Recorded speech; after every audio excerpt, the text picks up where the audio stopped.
하나님 아버지, 하나님의 사랑하는 자녀에게 하나님의 말씀을 주소서.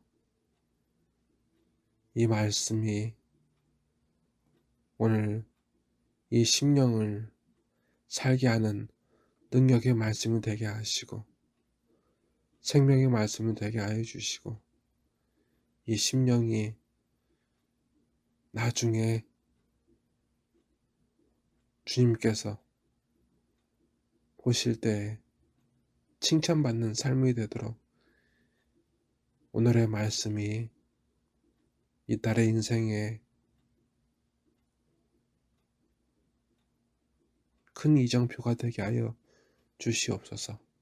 아버지의 생명의 말씀 주시옵고, 성령께서 이 예배자의 마음, 이 자녀의 마음을 주장하셔서 사단 권세가 틈타지 못하게 아버지 역사하여 주시옵소서. 예수님의 이름으로 기도드리옵나이다. 아멘. 오늘 우리 하나님 아버지께서 우리에게 주신 생명의 말씀은 요한복음 7장 40절부터 마지막 절까지입니다. 이 말씀을 들은 무리 중에서 어떤 사람은 이 사람이 참으로 그 선지자라 하며, 어떤 사람은 그리스도라 하며, 어떤 이들은 그리스도가 어찌 갈릴리에서 나오겠느냐, 성경이 이르기를 그리스도는 다윗의 시로 또 다윗이 살던 마을 베들레헴에서 나오리라 하지 아니하였느냐. 예수로 말미암아 무리 중에 쟁론이 되니 그 중에는 그를 잡고자 하는 자들도 있으나 손을 대는 자가 없었더라. 아랫사람들이 대제사장들과 바리새인들에게로 돌아오니 그들이 묻되 어찌하여 잡아오지 아니하였느냐.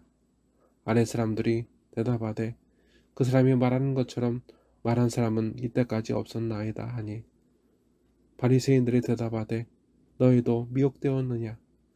당구자들이나 바리새인 중에 그를 믿는 자가 있느냐.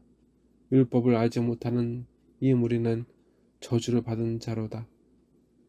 그 중에 한 사람 곧 전에 예수께 왔던 니고데모가 그들에게 말하되 우리 율법은 사람의 말을 듣고 그 행한 것을 알기 전에 심판하느냐. 그들이 대답하여 이르되 너도 갈릴리에서 왔느냐. 찾아보라. 갈릴리에서는 선지자가 나지 못하느니라 하였더라. 아멘. 오늘 말씀을 보게 되면 예수님께서는 아직도 대제사장들과 바리새인들에게 자신이 베들레헴에서 나신 것을 밝히지 않은 것처럼 보입니다. 그래서 이들의 말은 더욱더 힘을 얻었습니다. 베들레헴 출신이 아닌 갈릴리 출신 선지자나 그리스도가 난다는 말이 있느냐? 없다는 것이겠죠. 갈릴리 출신은 하나님의 종이 될 수 없다. 구원자가 될 수 없다. 그들의 선입견을 가지고 예수님은 구세주가 아니라 선지자가 아니라 합니다. 그래서 예수님을 잡으러 사람들을 보내었습니다. 그런데 그 사람들이 예수님을 잡아오지 않고 그대로 돌아왔습니다. 바리새인들은 이렇게 그들을 힐난합니다. 바리새인들이 대답하되 너희도 미혹되었느냐. 당구자들이나 바리새인 중에 그를 믿는 자가 있느냐. 율법을 알지 못하는 이 무리는 저주를 받은 자로다. 이들은 그들이 보낸 사람들이 예수님을 잡아오지 않고 빈손으로 오자 분노했습니다. 그리고 자기들은 율법을 잘 알기 때문에 예수님께서 죄인이라는 것을 분명히 알고 있다는 듯이 이야기하고 그것을 따르지 않는 이 아랫사람들을 비난합니다.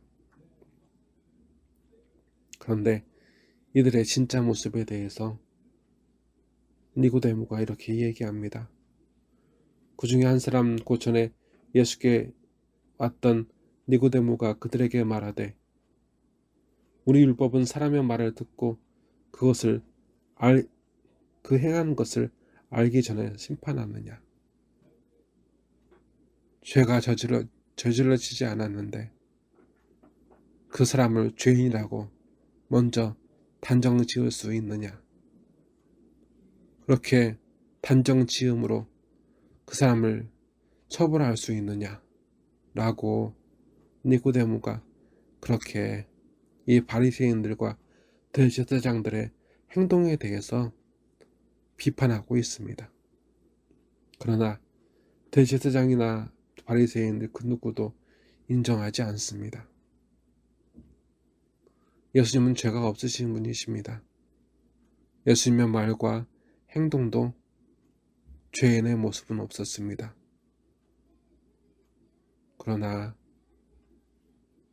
대제사장들이나 바리새인들이 봤을 때 그들의 마음에는 이미 예수님은 죄인이었습니다. 왜 그럴까요? 대제사장들이나 바리새인은 모두 그 마음속에서 예수님을 미워하고 있었기 때문입니다. 그래서 그들이 미워하는 예수님은 마땅히 잡아들여야 할, 마땅히 십자가에 못 박고 죽여야 할 그런 대상으로 그들의 마음 가운데 이미 심판을 했습니다. 선입견으로 사람을 비난하고 사람을 모욕하고 그런 우리의 모습을 보게 되면 그런 우리의 모습이나 이 대제사장 예수님을 바라보는 대제사장들이나 바리새인들의 모습은 별반 다를 것이 없어 보입니다. 그런 대제사장이나 바리새인들에 비해 우리들에 비해 그렇게 선입견으로 사람을 미워하고 그렇게 살아가는 죄인을 만드는 우리들에 비해서 예수님은 바리새인이나 대제사장들 그리고 그들과 같이 예수님을 고발하고 십자가에 못 박게 하고 죽게 한 그 사람들을 향해서 예수님 십자가에서 이렇게 말씀하셨습니다. 주여 저들의 죄를 용서하여 주시옵소서. 저들이 행하는 것을 알지 못합니다. 예수님은 분명한 죄인임에도 우리가 예수님을 못 받고 비난하고 외면하고 그런 삶을 살아가고 있는 분명한 죄인임에도 불구하고 죄의 증거가 있음에도 불구하고 예수님은 용서하셨고 예수님은 위로하셨고 예수님은 사랑하시고 불쌍히 여겨주셨습니다.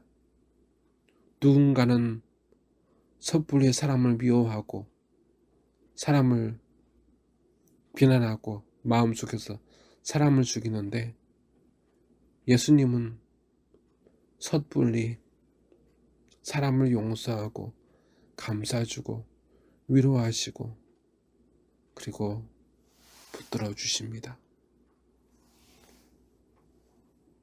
예수님은 우리에게 어떤 삶을 원하시는 걸까요? 오늘 예수님은 우리의 진짜 모습, 그 모습을 대제사장들과 바리새인들의 모습을 통해서 보여주셨습니다. 이제 예수님은 이러한 미움, 이러한 마음의 살인을 멈추기를 원하십니다.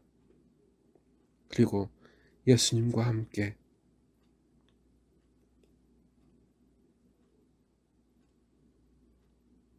좀 섣불리게 보이더라도 용서하고 감싸주고 위로하고 붙들어주는 삶을 예수님과 함께 살기 원하십니다. 오늘 우리 하나님의 말씀이 이 예수님의 이 간절한 소망이 우리 안에서 이루어지기를 주님의 이름으로 소망하고 또 축원합니다. 기도하시겠습니다. 하나님 아버지, 우리에게 이 귀한 말씀 주셔서 감사합니다. 우리는 늘 예수님을 따라 예수님께서 우리를 사랑하셔서 죽으셨다는 것을 믿고 우리도 사랑한다고 말을 하지만 교회 안에도 교회 밖에도 때로는 그 사람의 겉모습을 보고 그 사람의 말투를 보고 미워하고 분노하고 그렇게 마음속으로 이미 죄인을 만들고 그 사람을 마음속으로 수십 번 죽이는 것 같은 그런 죄악을 저지를 때가 많이 있었습니다. 그러나 하나님 아버지, 오늘 성령께서는 예수님께서 당하신 일을 통해서 우리에게 보여주십니다. 이러한 삶은 잘못된 것이며 이제 예수님처럼 용서하고 감싸주고 그리고 붙들어주는데 앞장서라고 말입니다. 하나님 아버지, 우리 삶이 그렇게 예수님과 동행하며 예수님께서 말씀하신 십자가에서 말씀하신 그 넓은 자비하심을 삶에서 담아가게 하여 주시옵소서. 실천하게 하여 주시옵소서. 우리 몸과 마음 고쳐주시고 위로하여 주시고 우리에게 살아갈 힘을 더하여 주시옵소서. 나사렛 예수 그리스도의 이름으로 간절히 기도드리옵나이다. 아멘. 하늘에 계신 우리 아버지, 아버지의 이름을 거룩하게 하시며 아버지의 나라가 오게 하시며 아버지의 뜻이 하늘에서와 같이 땅에서도 이루어지게 하소서. 오늘 우리에게 일용할 양식을 주시고 우리가 우리에게 잘못한 사람을 용서하여 준 것 같이 우리 죄를 용서하여 주시고 우리를 시험에 빠지지 않게 하시고 악에서 구하소서. 나라와 권능과 영광이 영원히 아버지의 것입니다. 아멘.